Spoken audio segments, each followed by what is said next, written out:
Hey guys, and welcome back to my channel. Today we're going to go through some questions. I recently asked in my community tab for you to finish the phrase, "It's an unpopular opinion, but I don't like ... So today we're going to go through some answers. I did this on Instagram and on Facebook, and I look forward to seeing what some of your thoughts are. And I want to play with a new palette in my collection. So let's get started with today's video. First, I'm going to prime my eyes. I'm using the Glamlight Icing Primer in the shade Buttercream. Everything that I'm using is linked down below in the description box. Let me briefly talk about this palette before we get into the questions. The palette that I'm using today is the Verona Love and Death palette from Nomad Cosmetics. I think the color story is pretty cool, honestly. I picked it up secondhand, as I do with most of my palettes.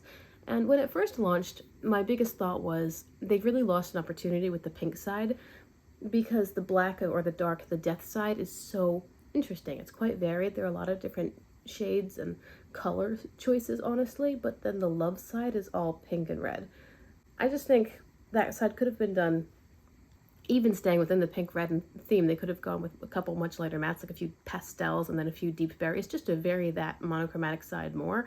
But aside from that, I think it would have been fun if they brought in other colors that still worked with pink and red and didn't really belong on the death side. I think there was a missed opportunity there, but I don't know. I've been enjoying Nomad's formula. This is one of their newer palettes, and I am excited to play with it. If I like it, it might replace my current pink-red palette because it has more variety. We will see.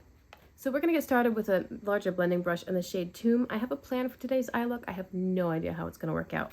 And the first question is from Alicia VZ88. She said, "It's an unpopular opinion, but I don't like when people get eyelash extensions. It's not a cute look. Their eyes look so heavy and squinty." I think eyelash extensions in general look a little bit better than fake lashes. Fake lashes look pretty cool on camera, but then in real life you're like... And eyelash extensions at least look a little bit more normal. She said that she thinks that eyelash extensions look heavy and squinty, and I would have to say I probably agree with that. It's certainly not as unnatural looking as really fake lashes, and you've seen some crazy fake eyelashes. But the eyelash extensions, when you see them in real life as opposed to on camera, they do look a bit unnatural. Like, most people's lashes don't grow that long naturally or aren't that full naturally, and so it can make the eye look quite heavy and burdened, like it's carrying all this extra weight. I wonder if they're actually noticeably heavier or not. I have no idea. Honestly, I know very little about eyelash extensions. Like, how long do they last? Do they eventually just fall out over time? Is it more of a permanent thing? I've got no idea. But I could see how they would make people's eyes look sort of squinty and heavy, as Alicia said, because it's just all this extra bulk where there's not naturally a large curtain of hair there. Okay, Christy A. Hudson said, "Cats. I have no idea why it's one of the longest running Broadway shows ever." I'm going to be honest with you, as I've never seen Cats. Sorry, Christy. I know that might surprise you because I love music and I enjoy musical theater and whatnot. Sorry, I am taking a B4 brush from Blend Bunny and dipping into the shade Poison. Dark, dark, dark blue matte. I'm just leaving this in my outer corner. Well, I might bring it into my crease a bit. Okay, so Cats. Cats was really important in musical theater history because it was kind of a show that launched, like, mega musical in ordinary regular culture. Now, please correct me if I've got this wrong, because I think it's interesting and I'd love to talk with you guys more about it in the comments. But as far as I understand, Cats was kind of the launching point for families and younger children and people to really get interested in musical theater outside of, like, the niche, you know. One of the most significant differences that Cats offered as opposed to other musical theater was that the entire story was sung. Sometimes there was speaking over music accompaniment, but there was no dialogue back and forth. All of the character development was expressed through songs. And apparently that was the first time it was really done in that style. I believe the play was based off of some poems, and it was just a very monumental production when it comes to musical theater. Now, there is debate whether it was a good or a bad thing. Some people think that Cats is just a money machine at this point, where it's not performed with the love that it was initially, or it's just such a cult classic. You know, and sometimes you look at cult classics and you're like, why did I like that? Why was that so popular? Why did that blow things up? And it's really just, it was a certain special thing at a certain time. It was new or innovative or different somehow, like Jaws. You look at the animation of Jaws and you're like, wow, compared to today's animation, of course, but back then, when it was done, it was a big deal. So oftentimes the cult classics are in place simply because they paved the way for future developments. And I think cats might be one of those. With the B2 brush, I'm going to take the Tomb color on my lower lash line, and then I'll take a smudger brush into the blue. Sharon Shadows 5421 says, I hate when palettes have beautiful colors, but they don't go well with each other, or not enough variety in depth. No darkening shade or no transition shade, or no midtones for that matter. I have to agree. A perfect example here, the ColourPop release, the Alice in Wonderland, what's it called? Lost in Wonderland, I think. It's pretty new.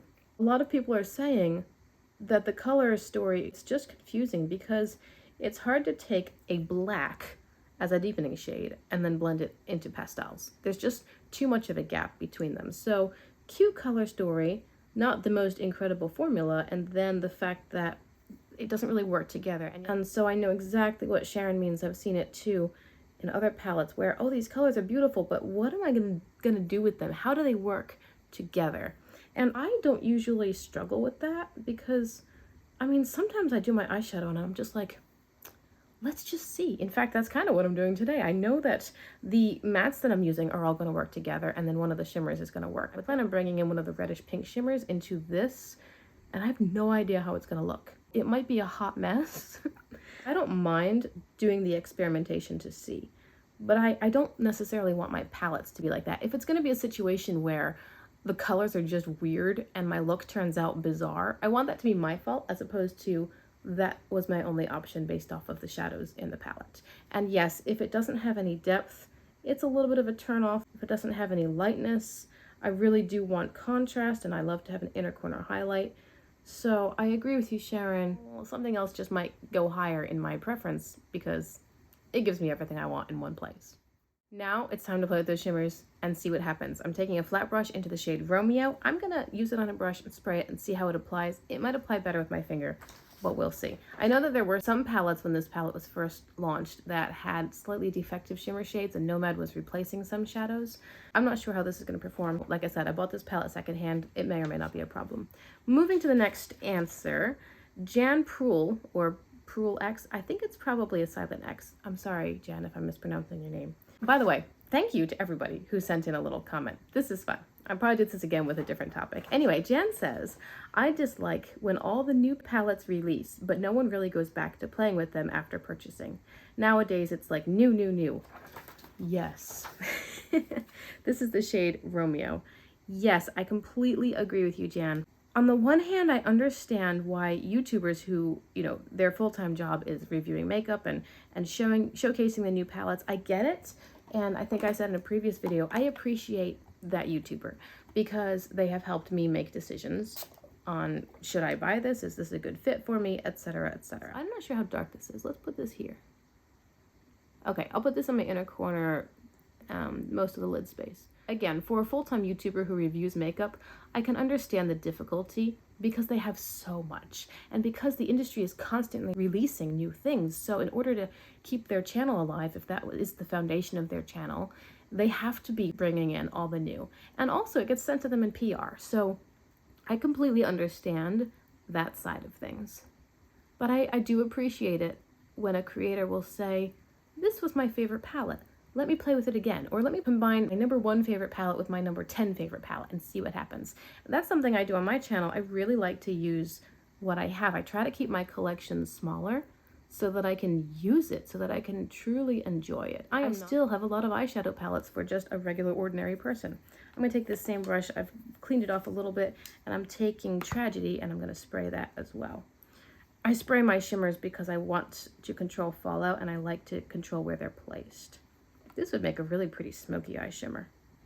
Anyway, I understand what you mean, Jan, and I too appreciate it when somebody goes back to what their favorites were. The things that people might have bought on their recommendation because it was great, and then they actually use it themselves. As a huge YouTuber, I could understand how that's difficult. Annette from Annette's Makeup Corner is always saying, I wish I had more eyes and more time to really play with these palettes or to do more looks with this to show you guys, but I just have so many palettes I need to review it's a lot. And I think it's a difficult balancing point for larger channels who get PR. They have to be putting out content that is being regularly watched so that they can, you know, pay their rent. I don't have that problem because my channel's tiny. It's tiny. And so I can do whatever I want. Okay, Connie746 says, I don't know if it's an unpopular opinion, but it's an observation I've made. I dislike when makeup looks better or different on camera than in person. It's like false advertisement. Yes. What really bothers me is when a company will launch a new palette and they'll amp the saturation so the colors look more vibrant or more saturated or whatever. Some Instagrammers or even YouTube creators for their thumbnail, they'll change the saturation in their photos so you think, wow, that's a great vibrant green, and then when you watch the video or see the palette in person, you realize that it's more of a grass green or even possibly pastel. I always had trouble with ColourPop. Every time they launched a new palette, I had no idea what it truly looked like based off of their promo photos. I had to wait and see reviews because I needed to see it in normal lighting from normal people and arm swatches and stuff like that. It is very frustrating, especially when brands do it, because they, of all people, should be the most honest when it comes to this is what you're actually getting when you give us your money. And then if the palette doesn't match what you're expecting based off of brand photos. The next comment comes from Laurie Domino 3559. She said, makeup unpopular opinions? I dislike using eyeliners. I wear all kinds of shadow looks, but almost never liner. I think liner looks nice on others, but something about it on me looks too done. So yeah, completely know what you mean. For me, it's not eyeliner. I really enjoy using eyeliner, especially in the waterline, because I think bringing in that new or matching color, usually for me I contrast it somehow, but it just makes the look feel more complete to me. I feel like some eyeliners are just too much, like the multi-chrome eyeliners. They're really, really cool, but they're so dynamic and there's so much detail happening in such a small feature, you know? An eyeliner is a really, really small element to add to your eyeshadow look. And if it's a winged eyeliner, for example, it can make you feel like you've taken it to the next level. You've kicked it up a notch. And I feel that multi-chrome eyeliners do the same thing. I don't always do a winged eyeliner. I almost never line my upper lashes, but I always do an eyeliner in the waterline. I think it's really comes down to personal preference. How do you want your overall aesthetic to be? Do you want to look like you're all glammed up to go to the grocery store, or is it just playing with colors in your living room? I cleaned off that brush and I'm going into the lightest matte in the palette outside of the gray color. I don't want gray. I want an inner corner highlight and I'm going to try Paradise. I think it's light enough. It looks light enough. Let's see. Right on the edge. I might grab a white from somewhere else. I want it to be a bit brighter. This is not bad, but okay. I'm gonna, speaking of eyeliner, choose something for my waterline. I think I might do a wing today because I'm experimenting with the reverse cat eye shape, and I'll be right back to finish off this video. Okay, here is everything. Let me quickly tell you how I finished off, and then I'll address the last question for the video.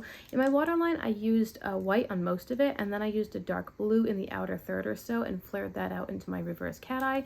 Then I traced over it with some eyeliner. I did put a white matte. I used one from BH Cosmetics. I just put it on top of the pink in the inner corner to brighten it up a bit. I like a much lighter inner corner than that pink could offer me. On my face, I have this glow kit from Anastasia Beverly Hills. I specifically bought this one because it had green and purple, and today I used the purple. So hopefully you guys can see that as a highlighter. I think it's really pretty, honestly. I like the idea of matching my eye look with a little bit of a colored highlighter, but nothing crazy. And then on my lips, I have a glowing lip from ColourPop. This is the shade Candy Kisses. I think that for me, this is how I most resonate with Laurie's comment about feeling done. For me, if I have a lot of lip color, or even honestly, here we go, NYX Butter Gloss. There's Cranberry Pie and there's Devil Food Cake. These are both quite deep. And when I wear these, I feel really made up. A slight hint of color, that's all fine. But once I start getting really deep colors or really, really pigmented, then I feel like Laurie feels when she has eyeliner. It takes it to the next level, and for me, it feels like too much, especially when I pair that with the eyeshadow. And since I love the eyeshadow, for me, it's all about the eyes. I never want to play up my lips because then it's like too big makeup elements and I feel overdone. And like I said, it is really personal preference, but that's just me. And you know, Laurie with her eyeliner, I know exactly what she means. Okay, so the last question that I'll answer, or the last comment that I'll look at, this is from Melina Marie 7832. She says, I dislike fluffy brows. They scare me and look like centipedes. Yes. Absolutely, I totally jive with this, especially when it comes to the eyebrows or like the crazy fake eyelashes. It looks like something's gonna crawl off your face. When I was a kid, I remember the really thin brows of like what, the 80s and 90s, and then I remember just generally well-kempt brows where if you have wild hairs, you pluck them away. If they're really long, you trim them, and that was it. And that's kind of where I fall. It's like, these are my eyebrows, this is the shape they are. I'm not really going to be doing crazy things to change the shape or to add to them or to make them so thin or disappear where I have to paint on my brows every day. It's just too much work, quite frankly. The really fluffy brows tend to look kind of bushy and a little bit scary. I get it. So anyway, thank you guys so much for filling out that little questionnaire. This was so much fun. I'm definitely going to have to come up with a new question and see what your opinions are. It was a lot of fun to go over your thoughts and chat about things. I hope you like this eye look. As far as the shimmers go, again, I'm not sure if I have one of the defective palettes or not. I find that the red pink shimmers are difficult to work with. They're more like toppery shades. They don't give me tons of color payoff. I did go back into them with my finger and I got better results with my finger. The shimmers on the other side of the palette, I used the purple one today, and I have swatched the blue one on the gold one just on the side, and I haven't had any problem with those. They behave more like normal shimmers. Again, you do get better color payoff and performance if you use your finger. That doesn't bother me at all. So I don't know if my palette would be considered defective or not based on the red pink shimmers, but it doesn't really matter. It's not a big deal. I have enjoyed this eye look. I think it's really pretty. I hope that you have enjoyed this video. Thank you for being with me. Remember to like and subscribe before you go, and I'll see you again soon in my next video.